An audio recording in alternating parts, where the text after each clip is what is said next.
دوستانو په دې خبره کې شک نشته چې پیسې د هر انسان خوښي وي، خو ځینې انسانان ورپسې د خپل عزت او ناموس نه هم تیریږي.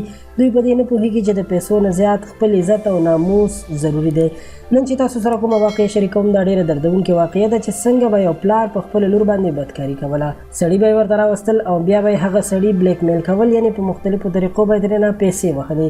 دوستانو دا واقعه د هندوستان په هریانه ریاست کې مخې ته راغلې ده چې په دې واقعه کې اوس مهال 4 کسان نیول شوي دي. خو څه موده وړاندې په دې 4 کسانو کې یو کس چې د دې جنۍ پلار و د هریانه تانې ته راغلی او مقدمه یې لیکلې وه چې پلانکي سړي زما لور په چل ول او دوکه باندې ځان سره تختولې ده. خو د معلوماتو په دوران کې ډېر عجیبه حقیقت مخې ته راغی چې جنۍ دا هر څه د پیسو لپاره کړي دي او دې کې ورسره پلار هم سلا وه. په رپورټ کې ویل شوي دي چې دغه د 4 کسانو ګروپ چې نیول شوی دی دوی به خپله نابالغه لور باندې پردو سړو سره ناروا کارونه او بدکاري کوله. بیا به یې د هغه کس ویډیو هم جوړوله او هغه به یې په مختلفو طریقو بلیک میل کولو او ډېرې زیاتې پیسې به یې ترې بخلې. نابالغه جنۍ هم چې اوس د پولیسو سره ده په خپلو خبرو کې ویلي دي چې ما باندې په زوره خپلې کورنۍ ناروا کارونه او بدکاري کوله او زه یې دې کار ته مجبوره کړی وم.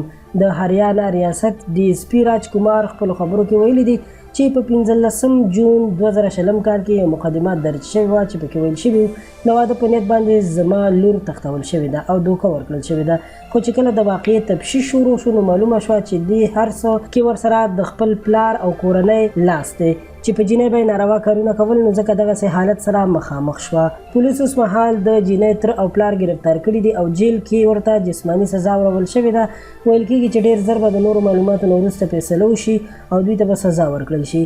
دوستانو دا خبر تر همدې ځایه او الله تعالی دې داسې خلکو ته هدایت وکړي چې بې حیایي خوروي. خو موږ به دا ووایو چې د قیامت علامې دي او خلک د پیسو لپاره هر قسم حرام او ناجایز کاروبار کوي.